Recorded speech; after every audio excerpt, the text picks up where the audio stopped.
मैं रवि कुमार, स्वागत है आपका रेनिशा आईएएस में। चलिए हम लोग आज लाइफ साइंस के जो क्लासेस, मैंने 2 क्लासेस बेसिक क्लासेस लिया था, उसके अगले भाग को आज मैं लूँगा। आज स्पेशली हमारा फोकस रहेगा आरएनए स्ट्रक्चर पर। डीएनए स्ट्रक्चर पर पिछली बार मैं बात कर चुका हूँ, हल्का फुल्का उसको पहले रिवीजन कर लेते हैं। और आप लोग काफ़ी अच्छा कर रहे हैं और बहुत तीव्र गति से आपके क्लासेस जारी हैं। हम लोग पॉलिटी में प्रवेश कर चुके हैं, साथ में साइंस चल रहा है। इधर बहुत तीव्र गति से हो जाएगा, बस आप लोग मेहनत करते रहिए। यहाँ पर देखिए कि जो आपके 3 बॉन्ड्स आपको बताए गए थे, phosphodiester bond, glycosidic bond and H bond, है ना। ये 3 प्रमुख बॉन्ड थे जो वहाँ पर आपने पढ़ा था, जो बेसिक क्लासेस 2 में। ये बॉन्ड कहाँ मिलते हैं? सारे न्यूक्लियोटाइड्स में, है ना। तो इस बॉन्ड की अगर हम बात करते हैं फॉस्फोडाइस्टर बॉन्ड की, तो इसमें 2 ईस्टर बॉन्ड बनते हैं, इसलिए इसे कहा जाता है डाइस्टर। फॉस्फेट ग्रुप इसमें होता है, इसलिए इसे फॉस्फो कहा जाता है ना। इस फार्मूला को आप लोग जानते हैं। यहाँ पर देखिए दोनों ओर OH होता है, यहाँ O होता है, यहाँ O।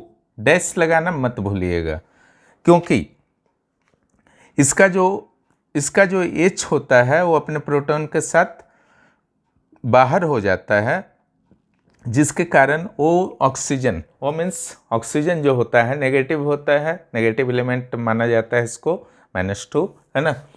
इसलिए यहाँ पर इस चीज़ को जरूर लगाइएगा, ध्यान दीजिए। ये जैसे आपका पेंटोस शुगर है ना, ये आपका फॉस्फेट ग्रुप है। तो होता क्या है, जो इसका ये OH है उसमें H को ले लीजिए, और यहाँ पर इसका जो 1, 2, 3 नंबर कार्बन का जो OH है, OH और H ये दोनों मिल करके रिएक्शन करता है और H2O बन जाता है और यह बाहर हो जाता है।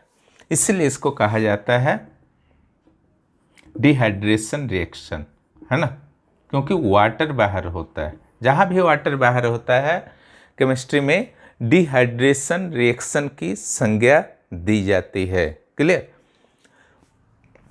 इसके बाद क्या होता है, ध्यान दीजिए। डबल बॉन्ड वाले को इस साइड ले लीजिए, उधर O ले लीजिए, इधर O ले लीजिए, इधर OH ले लीजिए, है ना। यहाँ पर आप ध्यान से देखिए, एक ईस्टर बॉन्ड हुआ, P डबल बॉन्ड O और नीचे O, दूसरा ईस्टर बॉन्ड ये हुआ। इसीलिए इसको कहा जाता है आपका डाई ईस्टर। अब बीच में फॉस्फेट ग्रुप है, इसीलिए इसे कहा जाता है फॉस्फोडाइस्टर बॉन्ड। आशा है कि आप लोग समझ गए होंगे, है ना। आगे समझते जाइए।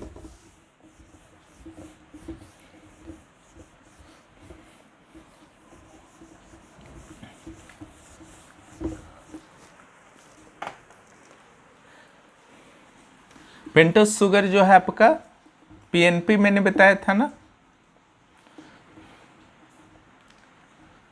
यहाँ OH होता है कार्बन के साथ। इधर आपका हेक्सागोनल या डबल हेक्सागोनल हो सकता है। पिरिमिडिन के मामले में हेक्सागोनल होगा। N1 के साथ जो है आपका यहाँ पर रिएक्शन हो रहा है ना। N1 यहाँ पर H होता है। क्लियर? ये दोनों के बीच रिएक्शन हुआ, यहाँ तो C है ना। क्या बाहर होगा? H2 हो गया, एक O हो गया, H2O बाहर हो गया, यहाँ भी वाटर बाहर हो गया। यह भी कहलाता है आपका डिहाइड्रेशन रिएक्शन। यहाँ जो बॉन्ड बनता है उसको कहा जाता है ग्लाइकोसिडिक बॉन्ड। क्लियर?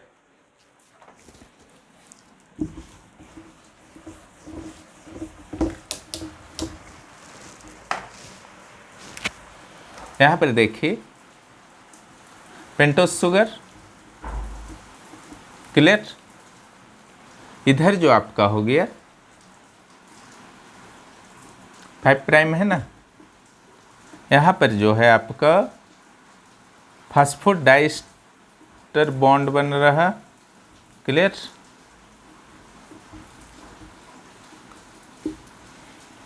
इसी तरीके से आपका चलता रहता है।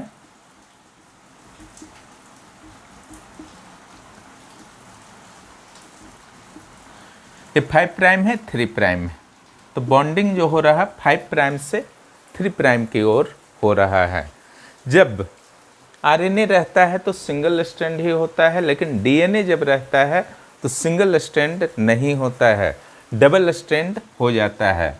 लेकिन सिंगल स्ट्रैंड हो या डबल स्ट्रैंड हो, जो निर्माण की प्रक्रिया होती है, एक न्यूक्लियोटाइड्स, दूसरा न्यूक्लियोटाइड्स, तीसरा न्यूक्लियोटाइड। न्यूक्लियोटाइड जब तब बनेगा जब इधर आपका ग्लाइकोसिडिक बॉन्ड से प्यूरिन या पिरिमिडिन जुड़ जाते हैं, है ना। ये हुआ जो आपका देख रहे हैं ना, ये कंप्लीट एक न्यूक्लियोटाइड्स हुआ। इस तरीके से जब जुड़ जाते हैं, इससे बहुत सारे जुड़ते हैं, पॉलीन्यूक्लियोटाइड्स कहा जाता है 5 प्राइम से 3 प्राइम। यहाँ पर जब आप बनाएंगे डीएनए का मॉडल स्ट्रक्चर, तो इसको बस उल्टा कर दीजिएगा। क्लियर? पेंटोस शुगर को कैसा दिखाना है, इसी तरीके से सेट रहता है, इसको बस उल्टा कर देना है। बाकी जो है आपका सब कुछ सेम रहेगा, है ना। यहाँ पे रहेगा,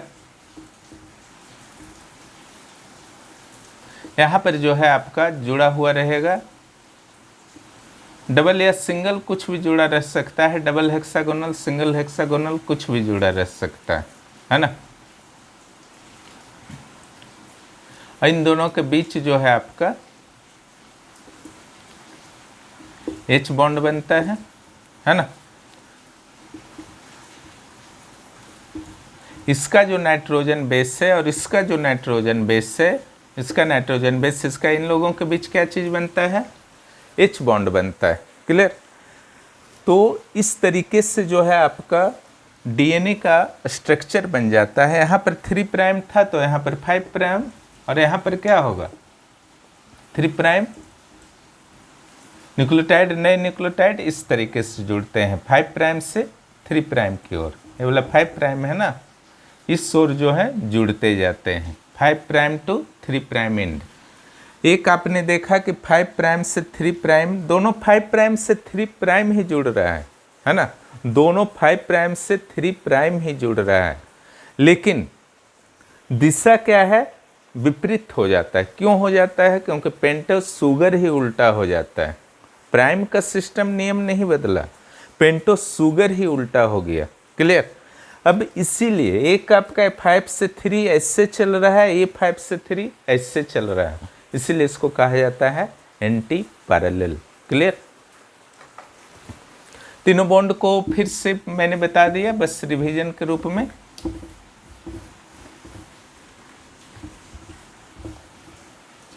चलिए अब आज के क्लास पर आते हैं।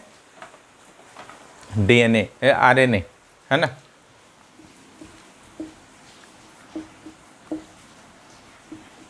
ये जो आपका होता है राइबोस शुगर इसमें होता है ना। इसमें कौन सा शुगर होता है? पेंटोस शुगर जो होता है राइबोज टाइप का होता है, इसलिए इससे कहा जाता है राइबोज न्यूक्लिक एसिड, है ना। लेकिन ये न्यूक्लियस में नहीं होता है, इसका मैक्सिमम पार्ट जो होता है साइटोप्लाज्म में पाया जाता है। डीएनए जो पाया जाता है न्यूक्लियस में पाया जाता है। आरएनए के जो है 3 टाइप हैं। जितना काम है आप लोगों का मैं उतना ही बताने वाला हूं यहाँ पर। mRNA, इसे sRNA की भी संज्ञा दी जाती है। tRNA,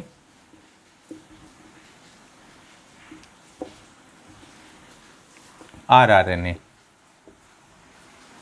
अच्छा से आज समझ जाइएगा तीनों आरएनए, है ना। जितना काम है आपका आगे उसके लिए अच्छा से समझ जाइएगा, पूरा डिप तो हम लोग को जाना है नहीं, है ना। जितना जेपीएससी में काम है उतना ही पढ़ना है। mRNA जो होता है ये 15% मैक्सिमम रह सकता है। tRNA मैक्सिमम 5% रह सकता है। ये 15%, ये 5%, है ना। और ये 80% तक आपका होता है। तो सबसे अधिक कौन होता है? आरआरएनए, है ना। और सबसे कम जो होता है एमआरएनए होता है। ये सबसे कम स्टेबल होता है।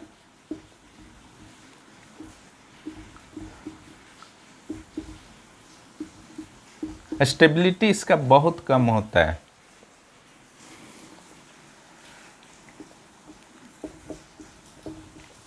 सबसे अधिक स्टेबल होता है।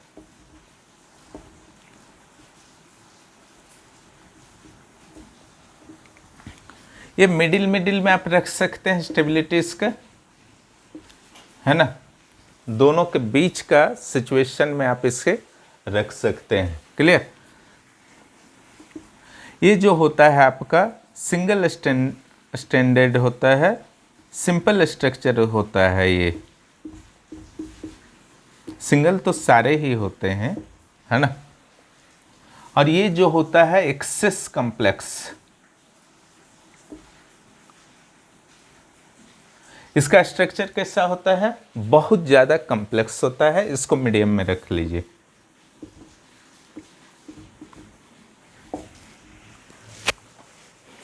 सिंपल स्ट्रक्चर एक्सेस कॉम्प्लेक्स होता है।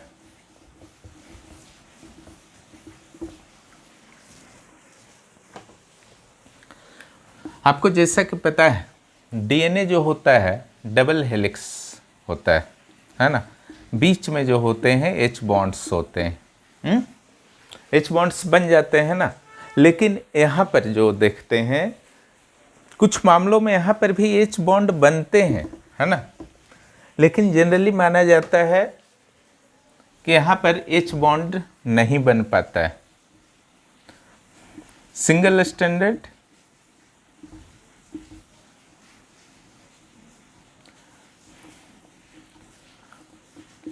यहाँ कुछ एच बॉन्ड्स बन जाते हैं, है ना, चूँकि कॉम्प्लेक्स स्ट्रक्चर रहता है।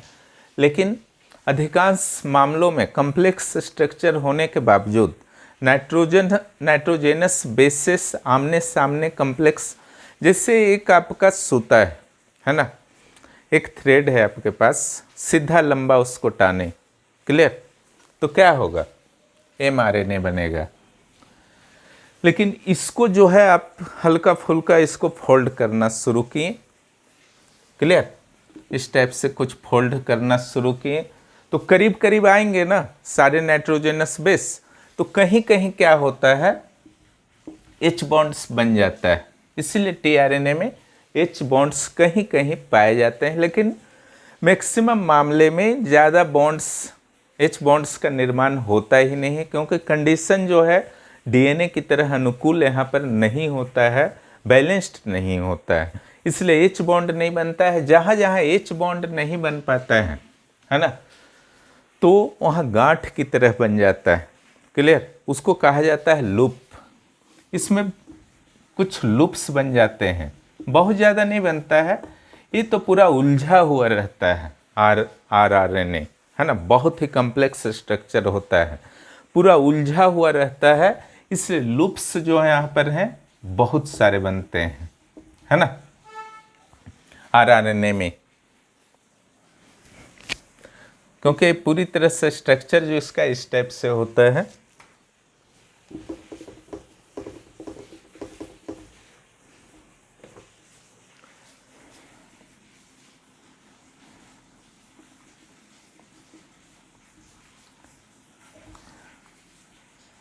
इसका जो है आपका बहुत ही सिंपल स्ट्रक्चर होता है ना, सिंगल स्टैंडर्ड।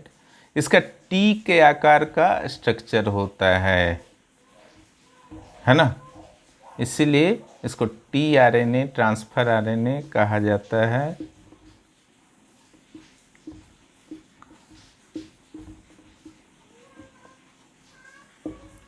इसी को लूप्स कहा जाता है ना। जो पार्ट देख रहे हैं ना, फुला फुला पार्ट्स, यही सब लूप्स है। हाइड्रोजन बॉन्ड नहीं बनने के कारण ही लूप्स बनता है, क्लियर।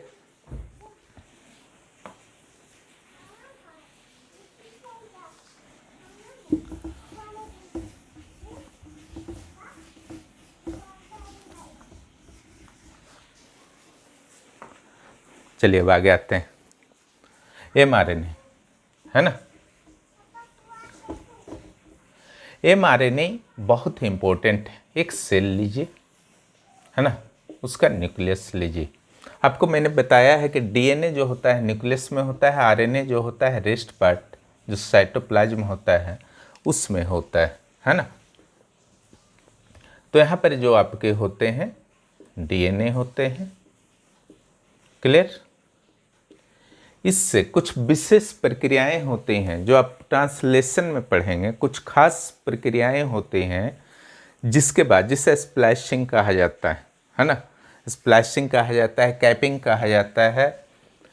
उसके बाद क्या होता है, ये जो स्ट्रैंड होता है सिंगल बन जाता है। आरएनए का निर्माण जो है एक ही स्ट्रैंड से होता है डीएनए का, क्योंकि सिंगल स्ट्रैंड होता है। तो जब वो सिंगल स्ट्रैंड बन जाता है तो अंदर जो बनने का तीनों आरएनए जो आपने टाइप पढ़ा है उसमें से जो अंदर बनता है वह mRNA बनता है। लेकिन यूकैरियोटिक का प्रोकैरियोटिक कोशिका के संदर्भ में अगर बात करते हैं, यूकैरियोटिक आपको पता है कि ज़्यादा डेवलप सेल्स होते हैं जैसे मानव जंतु में, है ना, पेड़ पौधे में। लेकिन प्रोकैरियोटिक जो होते हैं वो पुराने होते हैं सेल्स, अनडेवलप्ड होते हैं सेल्स। पुराने जीवों में, सूक्ष्म जीवों में पाए जाते हैं। वर्तमान में भी ऐसा मत सोचिएगा सिंगल सेल वाले जैसे अमीबा हैं तो प्रोकैरियोटिक में चला जाएगा। उन्हें कुछ वायरस बैक्टीरिया होते हैं या जो काफ़ी शुरू में आपका डेवलप्ड हुए थे उस समय प्रोकैरियोटिक माना जाता था। यूकैरियोटिक प्रोकैरियोटिक में डिफरेंस आप लोग जानते ही हैं। तो शुरू में जो आपका बनता है mRNA बनता है।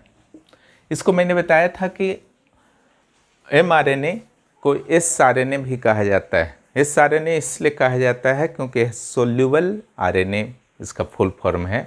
hnRNA का अर्थ हुआ heterogeneous nucleus RNA। Nucleus word से ही आपको अंदाजा लगाना है कि इसका निर्माण जो होता है अंदर होता है। तो जो अभी ध्यान रखने वाली बात है कि जो डीएनए अंदर होता है न्यूक्लियस में उससे डायरेक्ट क्या बनता है, mRNA नहीं बनता है, पहले बनता है hnRNA। लेकिन प्रोकैरियोटिक में डायरेक्ट mRNA बन जाता है न्यूक्लियस में ही और बाहर आ जाता है। ठीक है। hnRNA अगर चाहेगा भी कि केंद्र से बाहर आ जाए, केंद्रक से, न्यूक्लियस से, तो वह नहीं आ पाएगा क्योंकि उसके लिए केंद्रक के दरवाजे बंद होते हैं। जैसे बच्चे जब होते हैं, है ना, छोटे छोटे बच्चे को बाहर आप लोग जाने नहीं देते हैं, दरवाज़ा बंद कर देते हैं, कुछ इसी टाइप का सिस्टम है। ये बच्चा है ना। hnRNA क्या हुआ, छोटा बच्चा, छोटा mRNA है ना। उसको बाहर इधर निकलने, बाहरी दुनिया में सेल का निकलने नहीं दिया जाता है ना। उसको कहा जाता है पहले बड़ा हो जाओ फिर बाहर जाना। तो hnRNA जैसे ही इधर प्रवेश, और अगर बाय द वे गलती से बाहर आ जाता है तो नष्ट हो जाता है ना, क्योंकि हाइड्रोलिटिक प्रोटीन इसमें पाए जाते हैं जो इसको नष्ट कर देता है hnRNA को। इसका कोई यूज ही नहीं है अगर बाहर भी आ गया तो, इसलिए बाहर नहीं आ पाता है। तो यहाँ ध्यान रखने वाली बात है कि प्रोकैरियोटिक कोशिका में डायरेक्ट डीएनए से mRNA बनता है, जबकि यूकैरियोटिक में डीएनए से पहले hnRNA बनता है, उसके बाद mRNA बनता है ना। इससे फिर क्या बनेगा, mRNA। क्लियर। ये डेवलप्ड आरएनए होता है ना। mRNA क्या होता है, डेवलप्ड आरएनए होता है। चेन आरएनए के बाद जो है mRNA बनता है। ठीक है। इसमें एक जो आपका प्रोटीन होता है, ठीक है, आरएनए पॉलीमरेज 2। ठीक है। इस प्रक्रिया में, hnRNA की प्रक्रिया में, डीएनए है ये, आरएनए पॉलीमरेज 2 नाम का एक प्रोटीन यूज होता है, जिससे hnRNA बनता है, उससे mRNA बनता है। mRNA को कहा जाता है कि अब आप जो है बाहर जा सकते हैं। ठीक है। mRNA इसके बाद बाहर निकल जाता है। ठीक है। mRNA का जो स्ट्रक्चर होता है रैखिक होता है पूरी तरह से, है ना। mRNA का स्ट्रक्चर कैसा होता है? रैखिक होता है।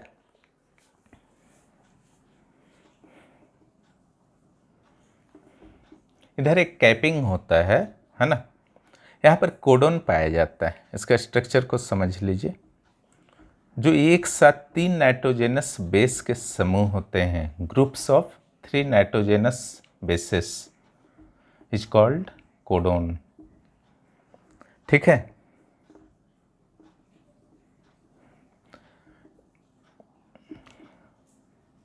इसको कहा जाता है trailing codon, landing codon, codon.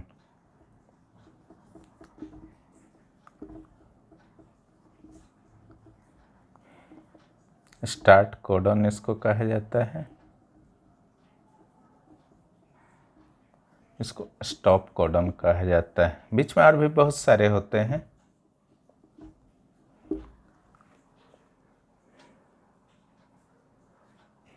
Clear? ये स्टॉप कोडोन है, ये स्टार्ट कोडोन है।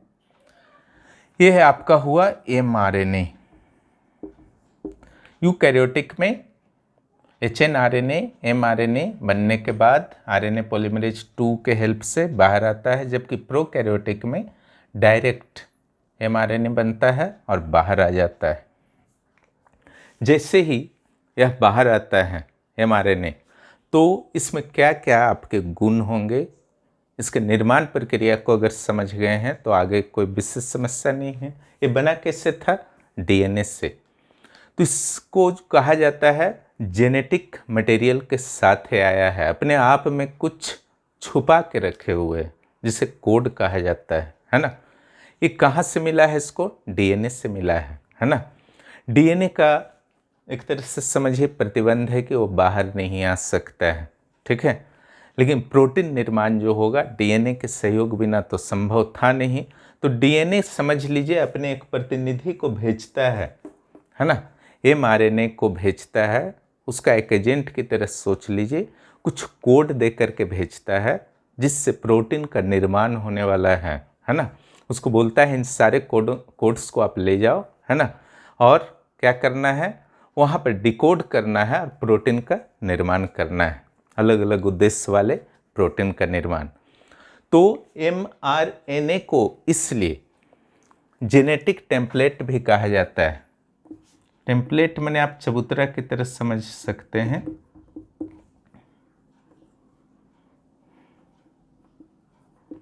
जेनेटिक टेम्पलेट भी कहा जाता है mRNA को, जिसके ऊपर tRNA और rRNA के हेल्प से अब प्रोटीन का निर्माण होने वाला है ना। अंदर की जो क्रियाएं हुई वह ट्रांसक्रिप्शन कहलाती हैं, और इधर की जो क्रिया होगी उसे कहा जाता है translation. Transcription plus translation equal to protein synthesis, protein संश्लेषण। क्लियर हो गया? प्रोटीन संश्लेषण जब लिखने को आएगा तो यह कन्फ्यूजन दूर कर लीजिए कि सिर्फ आप ट्रांसलेशन लिख करके आ जाएंगे तो आपका उत्तर सही हो गया। नहीं, दोनों लिखना है, ट्रांसक्रिप्शन भी लिखना है और ट्रांसलेशन भी लिखना है ना। प्रोकैरियोटिक के लिए भी लिखना है, यूकैरियोटिक के लिए भी लिखना है।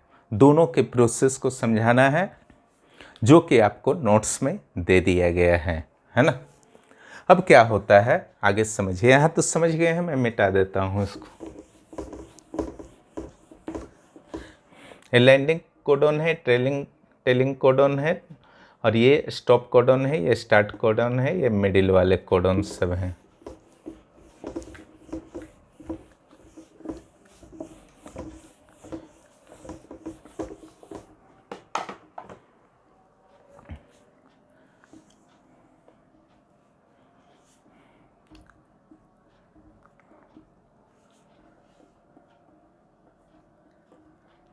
इसको UTR भी कहा जाता है, ट्रेलिंग वाले को, लैंडिंग वाले को। अनट्रांसलेटेड रीजन, क्या कहा गया? Untranslated region. ये तीनों नाइट्रोजेनस बेस होते हैं। 5 टाइप के नाइट्रोजेनस बेस आपने पढ़ा है ना। जैसे ही एमआरएनए जेनेटिक चीज कोड्स को ये छुपा करके लाया है, डीएनए ने जो उससे दिया है ना। अब डिकोड करना जो काम है, सारा काम जो है डिकोड करने का, इट मीन्स ट्रांसलेशन करने का, है ना। जब दूसरा भाषा रहता है आपको कुछ समझ में नहीं आता है, वो ट्रांसलेट हो जाता है आपको समझ में आता है, इसलिए इसका नाम दिया गया ट्रांसलेशन। ट्रांसलेशन करने का काम जो है साइटोप्लाज्म के अंदर होने वाला है ना। जैसे ही ये बाहर आता है तो क्या होता है, जो स्टार्ट कोडन होता है वहाँ पर पहले जो है राइबोसोम का स्मॉलर यूनिट जुड़ता है।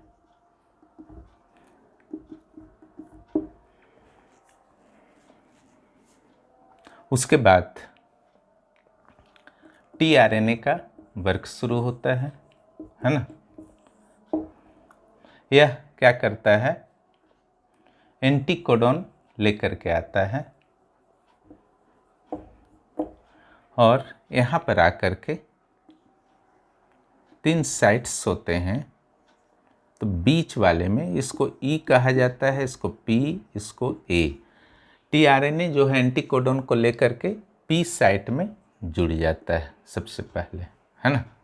यहाँ पर जुड़ गया, क्लियर। पी साइट में जुड़ जाता है, शुरू में ही आपका पी साइट में जुड़ेगा, क्लियर। आगे इसको समझ लीजिए। उसके बाद एक ढक्कन की तरह लार्जर यूनिट ऑफ राइबोसोम, है ना, वो बंद कर देता है। ये अब धीरे धीरे इधर सरकता जाएगा जब तक कि सारे कोड को, जितने भी कोडोन हैं, है ना, इसको डिकोड नहीं कर दिया जाता है ना। जैसे ही आपका यहाँ पहुँच जाएगा इंड कोडोन में, ठीक है, स्टॉप कोडोन में, तो ट्रांसलेशन की प्रक्रिया समाप्त हो जाती है और प्रोटीन निर्माण जो है, प्रोटीन निर्माण की प्रक्रिया समाप्त हो जाती है। तो टीआरएनए अभी डिटेल में नहीं जाएंगे। टीआरएनए पी से जुड़ता है, ईपीए 3 साइट कहा जाता है जो लार्जर यूनिट के अंदर होता है। तो पी में जुड़ता है ना। उसके बाद के जितने भी टीआरएनए अपने एंटीकोडन लाएंगे, यानी कि अमीनो एसिड होता है ना, सारे अमीनो एसिड्स जो भी लाएगा वो सारे अमीनो एसिड्स ए में जुड़ेंगे, ए साइट में, है ना। शुरू में कहाँ जुड़ेगा, पी साइट में, उसके बाद ए साइट में जुड़ेगा और उसके बाद ये आगे बढ़ता जाएगा। पी में जो आपका प्रोटीन निर्माण की प्रक्रिया होती है ना, अमीनो एसिड जो है यहाँ पर जुड़ते चले जाएंगे ए से ट्रांसफ़र हो करके, है ना। और ये लंबा सा चैन बनेगा पेप्टाइड बॉन्ड के द्वारा, क्लियर। और इसका क्या काम है इस साइट का, तो जितने भी टीआरएनए जो आ रहे हैं और उनका यूज खत्म होता जा रहा, उनको ई की ओर भेज दिया जाएगा, एग्जिट समझ लीजिए। वहाँ से उनका इस प्रोसेस में उनका काम खत्म होता है। इसको फिर से समझ लीजिए। शुरू में टीआरएनए जो भी अमीनो एसिड्स लाएगा, है ना, ये एंटीकोडन भी कहा जाता है। ये कोडन है, वो एंटीकोडन लाता है। ये पी साइट में जुड़ेंगे, उसके बाद वाले ए साइट में जुड़ेंगे। ए साइट से जो भी बनेगा अमीनो एसिड वो इसमें जुड़ता जाएगा। और जो टीआरएनए यहाँ आ रहा था, ए साइट से पी साइट, फिर इस साइट में बाहर होता जाएगा, है ना। और नए टीआरएनए आते जाएंगे। इस तरीके से छोटा छोटा अमीनो एसिड बहुत सारा एक लंबा चैन बन जाता है, जिसे प्रोटीन कहा जाता है, क्लियर। प्रोटीन निर्माण इसी तरीके से होता है। तो एमआरएनए आप समझ गए, और राइबोसोम को भी हल्की, आरआरएनए वही हुआ, राइबोसोम के अंदर ही रहता है। राइबोसोम को भी हल्का फुल्का समझ गए हैं। थोड़ा सा अब राइबोसोम आरआरएनए के बारे में जानते हैं, बाकी इस पर डिस्कस करेंगे हम लोग प्रोटीन संश्लेषण में। यही है, ज़्यादा विशेष कुछ नहीं है, बस स्प्लाइसिंग को समझना है।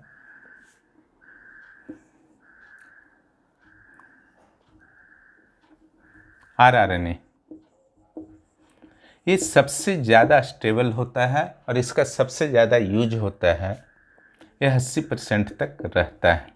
इसके 2 यूनिट होते हैं, लार्जर, स्मॉलर।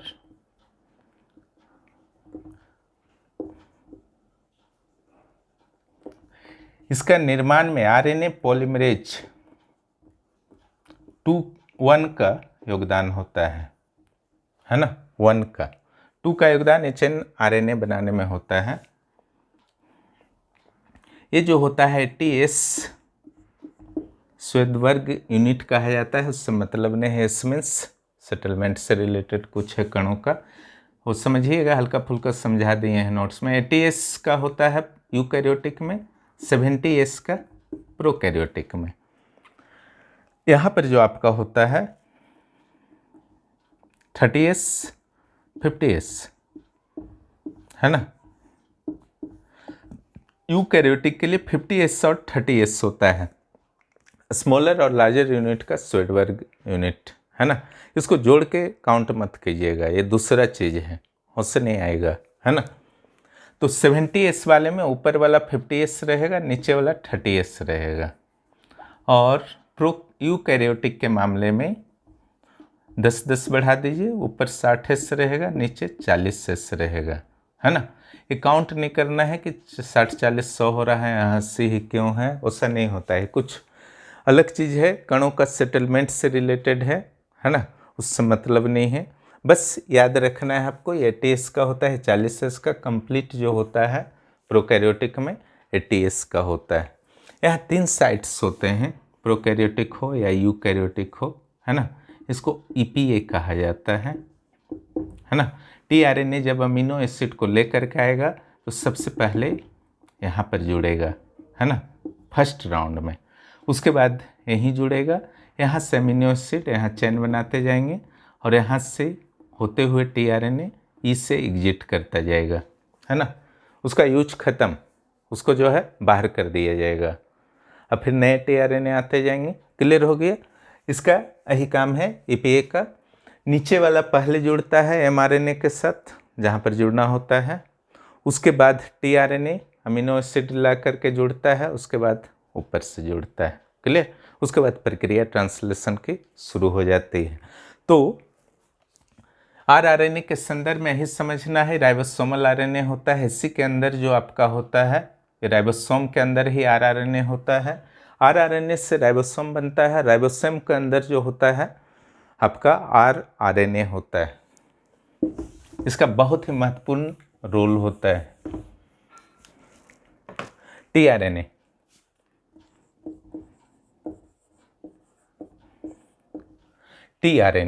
ट्रांसफर RNA है ना, नाम से पता चल रहा है ट्रांसफर RNA है। इसका स्ट्रक्चर को थोड़ा समझ लीजिए, बहुत सिंपल वे में समझा रहे हैं, है ना। यहाँ लूप दिखा देना है, यहाँ एक हल्का सा दिखा दिया जाता है, इससे यूज नहीं है हमारा। यहाँ भी एक लूप बना दीजिए, यहाँ भी एक लूप बना दीजिए, है ना। इसे कहा जाता है डी लूप। ये 3 प्राइम है, ये 5 प्राइम है। इसे कहा जाता है टी लूप। इसे कहा जाता है एंटीकोडॉन लूप।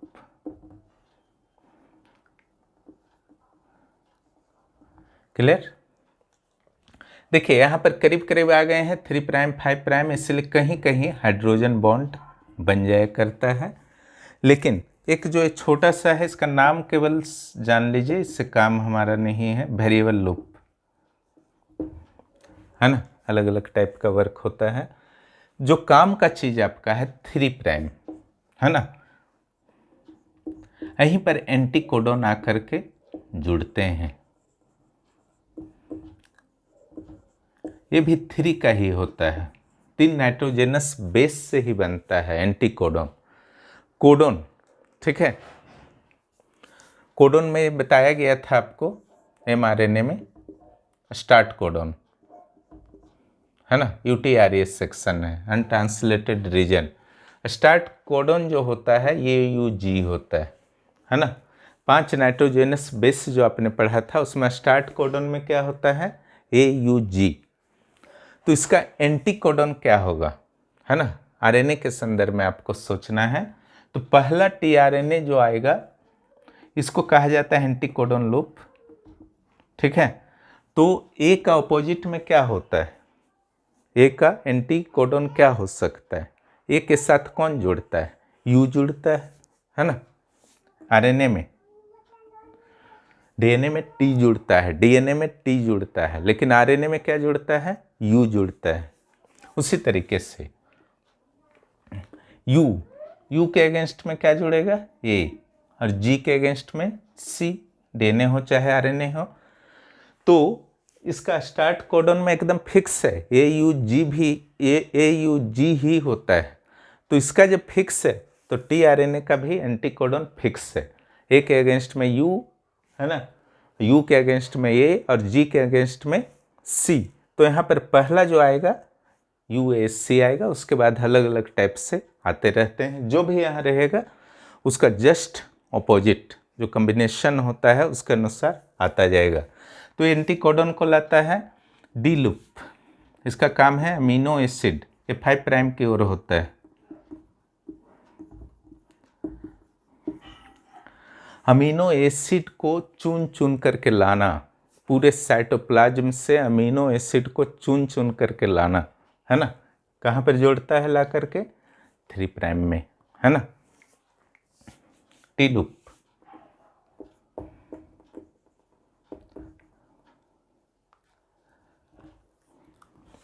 यह राइबोसोम की पहचान करता है कि किस राइबोसोम के साथ जा करके जुड़ना है, ठीक है। तीनों का यूज समझ में आ गया। ये एंटी कोडन होता है, जो यहाँ कोडन रहेगा उसके जस्ट ऑपोजिट, ए के ऑपोजिट यू के ऑपोजिट ए और जी के ऑपोजिट सी। अगर यहाँ सी रहेगा तो वहाँ यहाँ पर जी रहेगा, है ना। और इसका काम है अमीनो एसिड को चुन चुन करके साइटोप्लाज्म से 3 प्राइम एंड में जोड़ना, और इसका काम है टी लूप का राइबोसोम की पहचान करना जहाँ पर जुड़ता है, ठीक है। तो आज आपने समझा आरएनए के स्ट्रक्चर को, है ना, टीआरएनए, आरआरएनए और एमआरएनए। इसका याद रखिएगा टीआरएनए का, इसमें आरएनए जो प्रोटीन का यूज होता है पॉलीमरेज 3 के हेल्प से टीआरएनए का निर्माण होता है ना। एम पॉलीमरेज 3 1 और 2 का यूज हो गया था, है ना। तो इस तरीके से ये आपका क्लास जो है समाप्त होता है। आप लोग स्टडी करते रहिए। जेपीएससी के अध्यक्ष की नियुक्ति तो हो ही गई है ना, और 15 नवंबर से पहले हो सकता है कि वैकेंसी आ जाए या कुछ ठोस सूचना ज़रूर मिलेगी, है ना, क्योंकि अध्यक्ष की नियुक्ति के कारण ही बहुत सारी नियुक्ति प्रक्रियाएं बाधित थीं। ये नियुक्ति प्रक्रियाएं अब ओपन हो सकती हैं। वीडियो देखने के लिए बहुत बहुत धन्यवाद। नए वीडियो के लिए इंतज़ार फिर कीजिए, है ना। जो भी इस चैनल पर नए हैं चैनल को सब्सक्राइब कीजिए और दोस्तों को भी बताइए। कोई भी कन्फ्यूजन होता है कमेंट बॉक्स में कमेंट कीजिए। धन्यवाद।